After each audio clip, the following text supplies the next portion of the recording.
اور اس میں بے بس اور لاچار دکھائی دیتا ہے، یعنی وہ چاہ کر بھی محبوب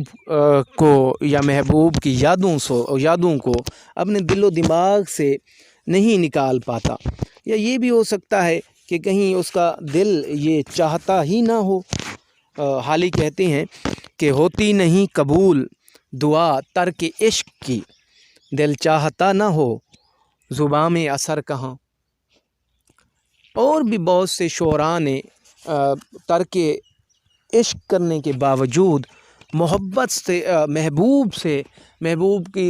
یاد سے چھٹکارا نہ حاصل کر پانے کا مضمون باندھا ہے۔ وہ فراق کہتے ہیں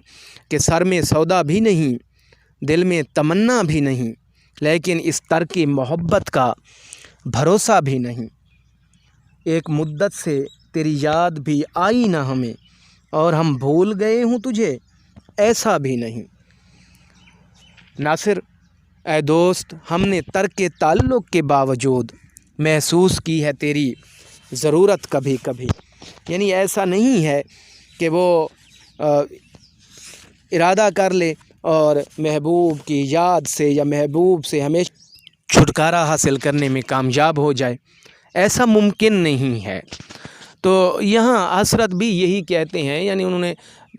محبوب کو بھلانے کے ہزار جتن کیے، لیکن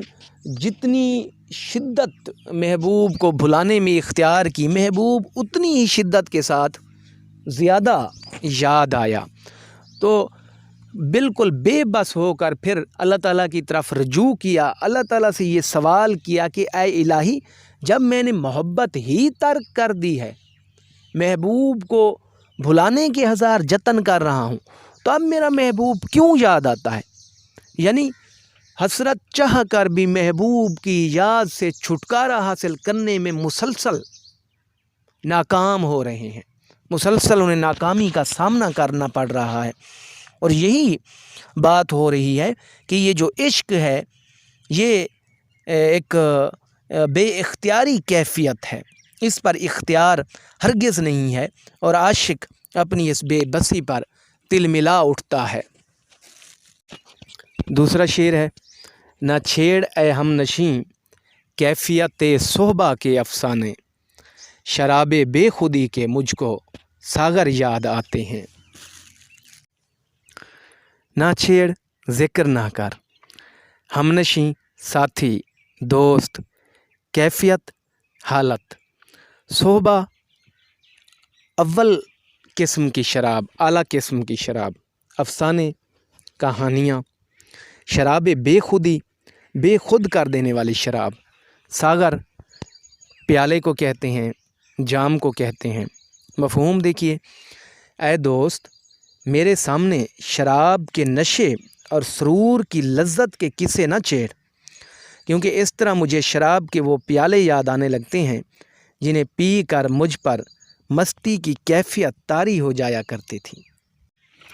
حسرت کا یہ شعر ایک کثیر الجہتی شعر ہے، یعنی کہ اس کو کئی پہلوؤں سے دیکھا اور پرکھا جا سکتا ہے۔ ہم ایک دو اہم پہلوؤں پر بات کریں گے۔ پہلے تو ظاہری سی بات ہے کہ اگر اس کے ظاہری معنی دیکھے جائیں تو حسرت کسی ایک ایسے شخص کا قصہ بیان کر رہے ہیں جو ماضی میں شراب کا رسیہ رہا ہے، جس نے شراب کی محفلوں سے خوب لطف اٹھایا ہے، اور پھر یعنی اس نے شراب ترک کر دی ہے، وہ شراب کی عادت سے باز آ گیا ہے۔ اب جب اس کے سامنے اس کے دوست، اس کا ساتھی، اس کا ہم نشیں وہ شراب سے پیدا ہونے والی سرور اور مستی کی کیفیت کا تذکرہ کرتا ہے، تو وہ اسے اس کیفیت کے تذکرے سے منع کرتا ہے، کیونکہ وہ کہتا ہے کہ جب تم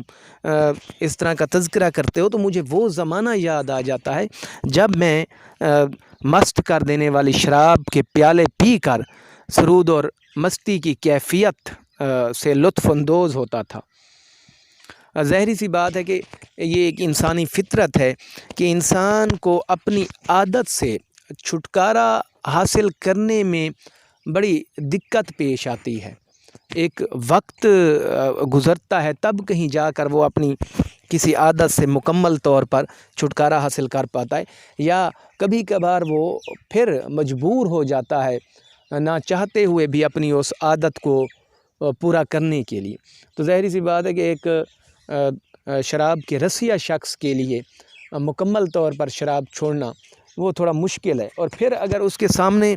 انہی محفلوں کا تذکرہ کیا جائے جس میں بیٹھ کر وہ لطف و سرود کشید کرتا تھا، پھر اس کا اپنے اختیار پر ضبط کرنا وہ مشکل ہو جاتا ہے۔ تو اس وجہ سے وہ شخص جس نے شراب ترک کر دی ہے وہ اپنے دوست سے کہتا ہے کہ میرے سامنے شراب اور اس سے پیدا ہونے والے سرور اور مستی کی باتیں نہ چھیڑ، ان کے قصے نہ سنا مجھے، کیونکہ مجھے پھر وہ اپنا زمانہ یاد آ جاتا ہے اور میں کہیں ایسا نہ ہو کہ میں پھر بہک جاؤں یا اسی طرف چلا جاؤں۔ ایک تو یہ۔ اچھا، اب ایسا بھی ہو سکتا ہے کہ عاشق نے حسرت نے کہیں اس شراب کے پردے میں وہ ترک محبت کا مضمون باندھا ہو، یعنی کہ ایک ایسا شخص جس نے محبت میں پیش آنے والے مظالم سے تنگ آ کر یا اس میں ملنے والی طعن و تشنیع مظالم محبوب کی بے وفائی سے تنگ آ کر ترک عشق کا فیصلہ کر لیا ہے اور خود کو اس فیصلے پر وہ مستحکم کیے ہوئے ہیں۔ اب جب اس کا دوست، اس کا ساتھی وہ اپنی یا کسی اور کی محبت کے قصے اس کے سامنے رکھتا ہے، افسانے اس کو سناتا ہے، تو وہ عاشق ایک مرتبہ پھر وہ کہیں ڈگمگا جاتا ہے اور وہ اس سے کہتا ہے، یعنی یہ قصے سن کر اسے اپنا حسین ماضی یاد آتا ہے جب اسے محبوب کا دیدار اور محبوب کا وصال نصیب تھا، جب اس کا، تو وہ اپنے دوست کو ان افسانوں سے منع کرتا ہے جو اس کے لیے تکلیف کا باعث بنے، کیونکہ اب اس کا محبوب اس کے پاس نہیں رہا، اب وہ ترک عشق کا فیصلہ کر چکا ہے اور اب وہ محبوب سے الگ ہو کر زندگی کرنے کی سعی کر رہا ہے۔ اس لیے وہ کہتا ہے کہ اب محبت کے وہ گزرے ہوئے افسانے اس کے سامنے نہ چھیڑے جائیں۔ اچھا، اب تیسرا ایک پہلو، حسرت چونکہ تحریک آزادی کا حصہ رہی ہیں اور ان کے سامنے مسلمانوں کا حسین ماضی بھی تھا اور انہوں نے حال میں مسلمانوں کی ذبح حالی بھی دیکھی، یعنی ان کے سامنے وہ دور تھا جب ایشیا اور افریقہ پر مسلمانوں کی حکومت رہی تھی، جب مسلمان زندگی کے ہر شعبے میں وہ نمایاں مقام رکھتے تھے، اور موجودہ دور میں وہ مسلمانوں کی ذبح حالی دیکھتا ہے تو وہ کہتا ہے کہ ماضی کے قصے نہ چھیڑے جائیں یا ماضی کے کارہائے نمایاں کو یاد نہ کیا جائے، کیونکہ جب میں مسلمانوں کی موجودہ حالت دیکھتا ہوں تو میرا دل جو ہے نا وہ کڑتا ہے، اس لیے یعنی ان مشاہیر کے کارناموں کو وہ میرے سامنے نہ بیان کیا جائے، کیونکہ یہ میرے لیے انتہائی تکلیف کا باعث ہیں، اور ماضی ہمارا شاندار اور کتنا حسین تھا اور ہمارا حال کیا ہے۔ اسی لیے کسی شاعر نے کہا ہے کہ یاد ماضی عذاب ہے یا رب، چھین لے مجھ سے حافظہ میرا۔ تیسرا شعر ہے، نہیں آتی تو یاد ان کی مہینوں تک نہیں آتی، مگر جب یاد آتے ہیں تو اکثر یاد آتے ہیں۔ مشکل الفاظ کے معنی، مہینوں تک، طویل عرصے تک، اکثر زیادتی کے ساتھ، وفور کے ساتھ۔ مفہوم، بعض اوقات محبوب کی یاد مہینوں تک نہیں آتی، لیکن جب یاد آتی ہے تو مسلسل ستاتی رہتی ہے، یعنی یاد آنے کی کیفیت پھر مسلسل طاری رہتی ہے۔ حسرت نے اپنی اس شعر میں انسانی نفسیات کو موضوع بنایا ہے، اور یہ انسانی نفسیات کی خاصیت ہے کہ کسی چیز کو جب وہ دلی طور پر بھلانے کے لیے آمادہ نہ ہو تو حالات کے جبر کے تحت یا کسی مجبوری کے تحت اسے بھلانے کی کوشش کرے تو وہ اپنی اس کوشش میں ناکام ٹھہرتا ہے، یعنی اس کا دل پھر کہیں اسی طرف لبک جاتا ہے اور وہ اپنی اس کوشش میں کسی صورت بھی کامیاب نہیں ٹھہرتا۔ اور یہاں بھی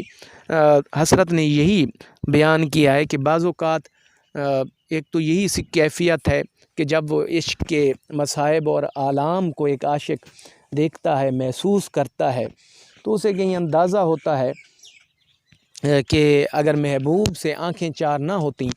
تو یہ مصائب اور دکھ اس کی زندگی کا حصہ نہ بنتے، تو وہ محبوب کو ہی اپنے وہم و گمان سے نکالنے کی کوشش کرتا ہے۔ یا یہ ہو سکتا ہے کہ جس طرح فیض صاحب کہتے ہیں کہ دنیا نے تیری یاد سے بیگانہ کر دیا، تجھ سے بھی دل فریب ہیں غم روزگار کے۔ ایسا ہو سکتا ہے کہ غم دوراں ایک عاشق کو اس حد تک لاحق ہوتا ہے کہ وہ غم جانا کا اسے یعنی اس سے وہ چھٹکارا حاصل کرنا چاہتا ہے یا چھٹکارا حاصل کرنے کی کوشش کرتا ہے تاکہ وہ اس طرف توجہ دے سکے اور اپنی زندگی کا سلسلہ وہ چلا سکے یا دیگر ذمہ داریوں کو نبھا سکے، لیکن ہم دیکھتے ہیں کہ وہ ایسا کرنے میں کچھ مدت کے لیے کامیاب ٹھہرتا ہے۔ یعنی بعض اوقات ایسا ہوتا ہے، ناصر جس طرح کہتے ہیں کہ دن بھر تمہیں دنیا کے دھندوں میں کھویا رہا، جب دیواروں سے دھوپ ڈھلی تو تم یاد آئے۔ یعنی ایک عرصہ وہ اس میں کامیاب ہوتا ہے، کبھی غم دوراں کے تحت محبوب کو بھلانے میں کامیاب ہو جاتا ہے، تو کبھی کسی کام میں مشغول ہو کر وہ اس کی محبوب کی یاد اسے نہیں آتی، اور اس طرح ایک عرصہ گزر جاتا ہے، یعنی مہینے گزر جاتے ہیں، لیکن پھر اسی شدت کے ساتھ محبوب کی یاد پھر اس کے دل و دماغ پر قابض ہو جاتی ہے، اور جتنا عرصہ اس نے محبوب کو محو کیے رکھا اس سے بھی ڈبل عرصہ تک محبوب کی یاد پھر اس کا پیچھا نہیں چھوڑتی یا اسے چین سے نہیں بیٹھنے دیتی۔ الغرض محبوب کو وہم و گمان سے نکالنا اس قدر سہل نہیں ہے۔ ہاں، ایک محدود عرصے کے لیے تو ایک عاشق اس میں کامیاب ہو سکتا ہے، لیکن پھر وہ وہیں اس کا یعنی کہ زاویہ نگاہ وہیں جا کر ٹھہرتا ہے، جس طرح کہ فراق کہتے ہیں کہ ایک مدت سے تیری یاد بھی آئی نہ ہمیں، اور ہم بھول گئے ہوں تجھے ایسا بھی نہیں۔ مکتا ہے حقیقت کھل گئی حسرت تیرے ترک محبت کی، تجھے تو اب وہ پہلے سے بھی بڑھ کر یاد آتے ہیں۔ مشکل الفاظ کے معنی: حقیقت کھل گئی، حقیقت واضح ہو گئی، ترک محبت، محبت چھوڑ دینا، محبت سے دستبردار ہونا۔ مفہوم دیکھیے: اے حسرت، تیرے ترک محبت کی اصلیت واضح ہو چکی ہے کہ محبوب تجھے اب پہلے سے بھی زیادہ یاد آتا ہے۔ غزل کے مقطع میں حسرت خود کلامی سے کام لیتے ہوئے دکھائی دیتے ہیں، اور وہ خود اپنی ذات سے مخاطب ہو کر اس بات کا اعتراف کرتے ہیں کہ اے حسرت، تو نے جو محبت ترک کرنے کی کوشش کی ہے، تم واقعی اس میں ناکام ٹھہرے ہو، کیونکہ اب تمہارا محبوب تمہیں پہلے سے بھی زیادہ شدت کے ساتھ یاد آتا ہے۔ یعنی حسرت یہ بات تسلیم کر چکے ہیں یا تسلیم کر رہے ہیں کہ واقعی عشق پر کسی کا کوئی زور نہیں ہے، یہ ایسی آگ ہے جو لگانے سے نہ تو لگتی ہے اور نہ ہی بجھانے سے اسے بجھایا جا سکتا ہے۔ یعنی یہ ایک خود اختیاری جذبہ نہیں ہے، یہ ایک بے اختیاری جذبہ ہے جس پر انسان یعنی اپنی قوت فیصلہ سے قابو نہیں پا سکتا، اور ظاہری سی بات ہے کہ یہ یاد میں ایک طرح کی لچک ہے، اور اس پر پہلے بھی حسرت نے بات کی ہے کہ جس قدر یعنی جس نسبت سے محبوب کو بھلانے کی کوشش کی جاتی ہے اس کی یاد اتنی ہی شدت کے ساتھ آتی ہے۔ یہاں بھی یہی کہہ رہا ہے کہ تیری حقیقت کھل گئی ہے کہ تو نے تیری بھلانے کی کوشش میں کہیں محبوب کی محبت اور شدت کے ساتھ تیرے دل میں گھر کر گئی ہے، یعنی تو اسے بھلانے کی کوشش میں تھا، لیکن یہاں کام بالکل اس کے برعکس ہوا ہے کہ کہیں محبت مزید بڑھ گئی ہے یا اس میں اس کی شدت میں مزید اضافہ ہو گیا ہے۔ وہ نہیں بھولتا جہاں جاؤں، ہائے میں کیا کروں کہاں جاؤں۔ اس کے ساتھ ہی غزل کا اختتام ہوتا ہے